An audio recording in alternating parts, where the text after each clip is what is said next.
Hello everyone, it's Elle from Gmailfiend, and for today's video, I'll be showing you guys how to sign out from your Gmail account.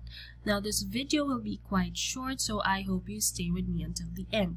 So of course, what you have to do first is to navigate to your Gmail inbox, and of course in order to do so, you have to be logged in. So once you have the screen loaded, the one that is presented on the screen right now, then this would be your Gmail inbox, and what you have to do if you want to log out is to click this icon, so your icon for that matter. So if you click your icon on the upper right corner of the screen, then this pop-up will show up, and you just have to simply click sign out over here, and once you have done that, this will show up. So if you click sign in again, then you have to input your password, but since this video is about signing out, we have to click continue, so over here, and yes, that's it. You are logged out from your Gmail account.